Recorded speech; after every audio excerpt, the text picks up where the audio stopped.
Donc on connaît le footballeur et puis ses exploits et ses trophées. On connaît un petit peu moins Jean-Pierre Papin, l'homme de cœur, surtout l'homme de neuf de cœur.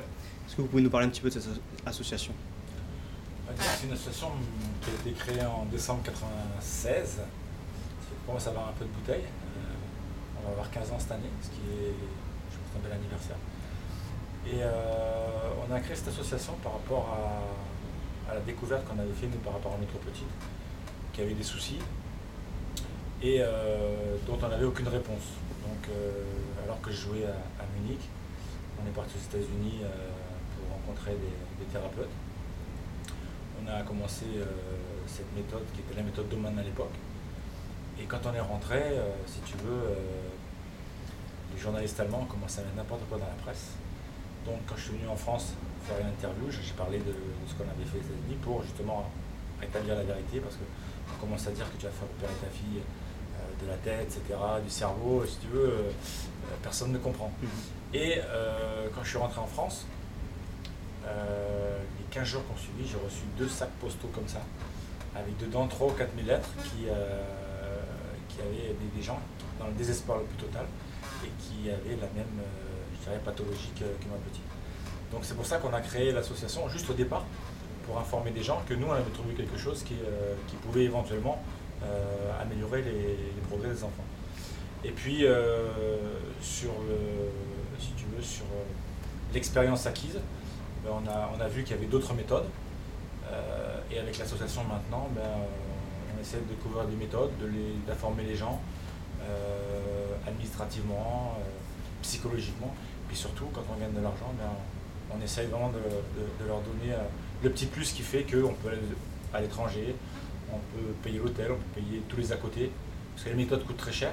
Malheureusement, chez nous, il n'y en a pratiquement aucune. Donc on a fait tout ça pour aider les gens à ce que le quotidien soit beaucoup moins douloureux que quand on a un enfant handicapé, c'est très compliqué. D'accord, très bien. Donc vous faites partie de ces sportifs au grand cœur qui, à l'instar de Zinedine Zidane, défendent des valeurs caritatives, que ce soit dans la presse, dans les médias ou même sur les terrains de sport. Nous, on voulait savoir dans quelle mesure des projets comme le nôtre, comme celui du Sport Sous Rôle, peut contribuer un petit peu à la notoriété de votre association. Tu sais, je pense que c'est avec les petites rivières qu'on fait les grands océans, quoi. Et je veux dire, plus on parle de nous, plus on parle de ce qu'on fait, et plus c'est important pour nous. Nous, on a besoin de se faire connaître. Tout le monde me connaît, enfin beaucoup de gens me connaissent. Tout le monde maintenant, je pense, sait ce qu'on fait par rapport à l'association, qu'on a des enfants qui sont handicapés. Mais je dirais que c'est jamais suffisant. Il faut toujours le petit plus, de se faire connaître, de dire pourquoi on a fait ci, pourquoi on a fait ça, de ce qu'on a envie de faire plus tard. Parce qu'il ne faut pas s'arrêter à ce qu'on a aujourd'hui, il faut voir ce qu'on va avoir demain. Moi, je dirais la chance et la malchance que j'ai, c'est d'avoir le problème à la maison. Donc je sais comment je dois faire pour le régler tous les jours. Donc j'imagine qu'il y a des gens qui ne sont pas connus, ils n'ont pas d'argent, et c'est très compliqué pour eux. Et pour eux, c'est un vrai grand plus, quoi. Et c'est pour ça que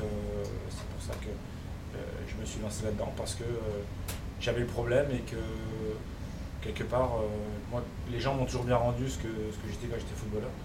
Et je me suis fait un devoir de leur rendre de manière différente. Bien sûr. On va avoir des centaines de personnes passionnées de football pendant le tournoi.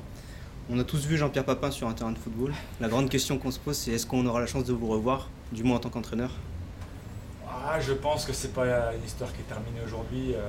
Je pense que j'avais besoin de souffler cette année parce que je dirais les expériences précédentes n'ont pas été conformes à ce que j'espérais. Il y a eu Strasbourg qui était très bien, Arcachon qui était super parce que c'était du football amateur et que quand on vient tous de là et on l'a oublié peut-être pour beaucoup. Et puis c'était chez vous en plus. En plus c'était chez moi, donc c'est vrai que c'était particulier. Strasbourg, ça a été un grand succès. Malheureusement, il y avait des gens dans le club qui n'avaient pas envie qu'il y ait des gens qui réussissent et pas eux. Il y a eu Lens où là ça a été très compliqué. J'ai accepté des choses que j'aurais jamais dû accepter. Mais bon, j'assume, j'ai essayé, je pensais que ça pouvait être un bien pour moi.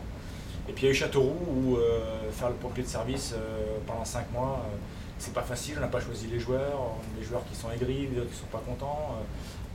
Voilà, un club dans la difficulté. Par contre pour moi c'était une obligation de passer par là parce que je voulais me prouver à moi-même que dans la difficulté j'étais capable de m'en sortir. Ce que j'ai fait même au dernier match, c'est ce que j'ai fait. Donc cette année j'avais besoin de récupérer un peu parce que ça a été pas facile l'année dernière. mais il est clair que j'ai envie d'y retourner quoi qu'il arrive. On aura la chance de vous revoir sur un terrain de football. Ah mais sans problème. Merci beaucoup pour votre disponibilité, votre accueil surtout. Nous, de notre côté, ce qu'on espère, c'est représenter au mieux les valeurs de l'association Neuf de Cœur, de contribuer à son essor à notre manière et surtout à sa notoriété. Merci J'en suis beaucoup. persuadé. Voilà.